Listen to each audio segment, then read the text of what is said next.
Hello everyone. In this video, we're going to be taking a look at an article from NBC News. It's from September 5th, and the reason why I'm getting into this one is because I just want to show how dishonest NBC News is and why people look at them and call them fake news. The title alone here, because I mean they get the Russia investigation thing here, which it's not about Russia. It never was about Russia. I mean, when you look at them trying to pull this fucking Al Capone bullshit and a Russia investigation, yeah, they didn't give a shit about Russia. But the title alone goes to show how fake news they are.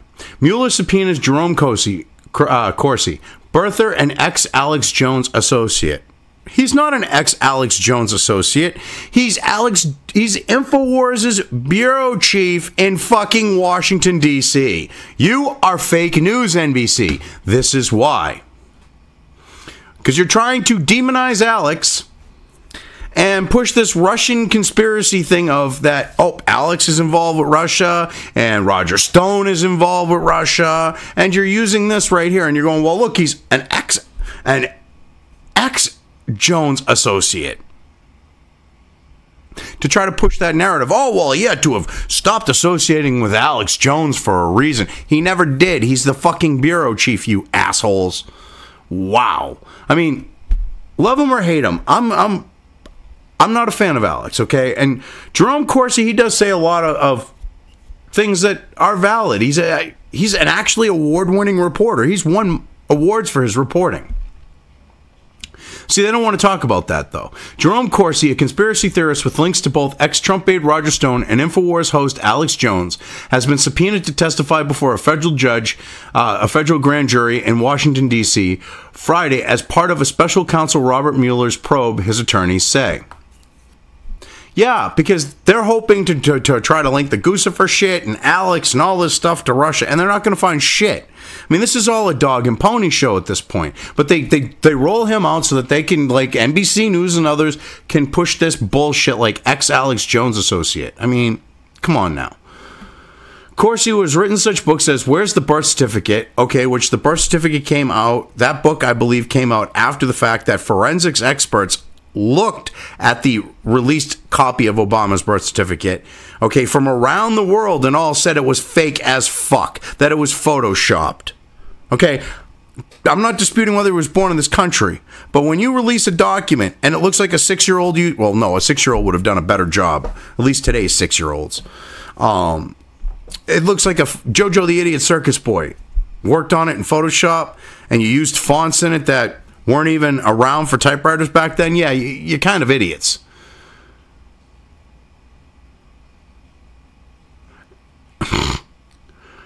And killing the deep state, the fight to save President Trump. Well, yeah, all right, yeah, like, see, I'm sorry, I should read that all through. Corsi, who has written such books as Where's the Birth Certificate and Killing the Deep State, The Fight to Save President Trump, will fully comply with the Mueller team subpoena, according to attorney David Gray. Right, which you're trying to make it sound like that's going to hang people, whatever else. All right, whatever. The subpoena was first reported by the New York Times. Gray told NBC News he expects his client will be questioned about his contacts and communications with Stone. Yeah, because they're trying to somehow, they've got a bug up their ass with Roger Stone, and they think they're going to nail him on something so fucking stupid with this Gucifer shit and go, yeah, he was working with the Russians. There's no proof that Gucifer was actually a fucking Russian. Holy shit. And he talked to him on Twitter. That's what the worst part of this whole thing is. A conversation on Twitter now can get your whole life ruined and dragged into fucking court and cost you hundreds upon hundreds of thousands of dollars in legal fees. That's so fucked up. It really is. Questions have long swirled about Stone's possible interaction with WikiLeaks hacker Gucifer 2.0 during the 2016 campaign, when both entities were releasing Democrat emails that had been hacked by Russian intelligence agents. Bullshit, bullshit, bullshit, bullshit, bullshit, bullshit. Okay? Those emails were fucking hacked.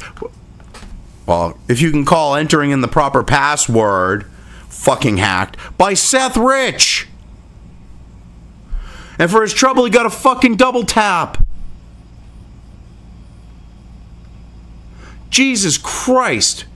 You're still trying to push that you're trying to push a fucking narrative that has never been proved. This is why you are fake news, NBC. There is more proof to the Seth Rich thing when you have forensics experts who looked at the actual data and said there was no way it could have been downloaded over the internet. The speed it was downloaded at was too fast. You have the guy who actually got the handoff from Seth Rich pretty much coming out and saying, yeah, it was Seth Rich. You have Julian Assange's own mother saying, well, he won't do it, but I'll say it. It was Seth Rich. Everyone's saying it's Seth fucking Rich, but yet you want to push this Russians shit. Because if you actually admitted it was Seth Rich, then there would have to be an investigation into his murder, an actual investigation, and you know that would lead back to your girl Hillary. You know it. Because there's murder after murder after murder after murder that were ruled suicides. Like double tap fucking to the heart and to the head. How the fuck do you double tap yourself to the heart? Like square in the heart. Or square to your head. And commit suicide. Please explain that, because that's a Clinton suicide. A double tap to the head. It could even be to the back of the head. Some of these people fucking double tap themselves to the back of the fucking head. I kid you not on that. Go look up all the Arkansas double taps to the head and chest suicides during Bill Clinton as governor. Fucking sleazebags. You're fake news. You are such ridiculous fake news. Stone has denied any wrongdoing and says he had no advanced knowledge of the hacked emails. He didn't. And it wasn't even that they were hacked. This is what I love. He's even said it was Seth Rich. You won't have, which he's repeated that over and over. You won't have him saying it's Seth Rich, because that was his whole thing. Oh, they weren't hacked. It was Seth Rich. He said that. See, you don't want to actually quote him on what he said, because then it brings Seth Rich into the attention of people. You're ridiculous. Gray also says Corsi will bring his computer and cell phone to Washington as part of his effort to cooperate with special counsel. Okay. You're trying to make it sound like, yeah, this is like going to hang Alex and Stone and all that because he's bringing his computer and laptop. I love the implication. Good job, you sleazy bastards. Oh, wow, you people are bad. Corsi's name first came up in the probe in March, as first reported by NBC News. Trump ally and Corsi associate Ted Malloch was detained at Boston Logan Airport and questioned by the FBI. Malloch said federal agents questioned him about Stone, Corsi, and WikiLeaks. Yeah, well, Corsi's actually been reporting a lot of like shit that's kind of like been detrimental on the note of what's going on. Like, he's pointed out a lot of fucking shit, and they don't like that. Because he's a good reporter. He's an actual reporter. I mean, yes, he's made some books like the birth certificate one, which I believe, as I said, it came out after the fact of the multiple experts around the world. And we're talking actual document experts, like world-renowned ones, looked at it and went fake as fuck. So, I mean, when you have them coming out and saying that, it would not be proper to not talk about it or to report on it. If you are a journalist, it's proper to bring that to bring that stuff to light and to report on it and to talk about it. I mean, this is ridiculous. Malloch said he was told that he told them he met Stone for a total of 3 times and always with groups of people, and that Corsi had helped edit one of his books years ago. Oh God! But somehow that links to Marussia, and it links not only Marussia but Alex and Stone to Marussia. Wow, you people are fucking so bad with your implications. It's not even funny. A spokesperson for the special counsel's office declined to comment. Corsi became the D.C. bureau chief of InfoWars in 2017, but no longer works there. Yes, he does. He's still actually listed as part of InfoWars. Prior to the 2016 presidential election, he was a source for Trump's incorrect claims that Barack Obama was not born in the U.S. He still works with Alex and InfoWars. As far as everyone knows, he's still listed.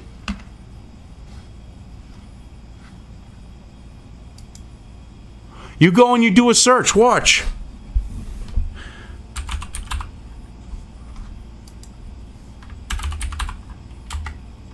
Okay? You do Bing. Then you do Jerome Corsi left InfoWars.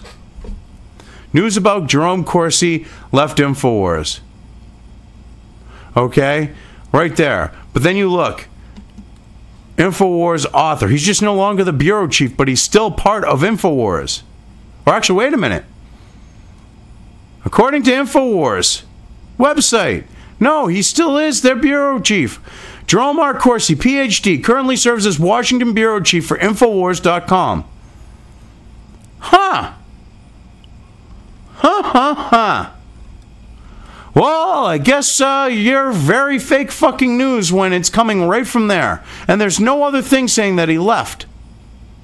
So, NBC, you are fake news.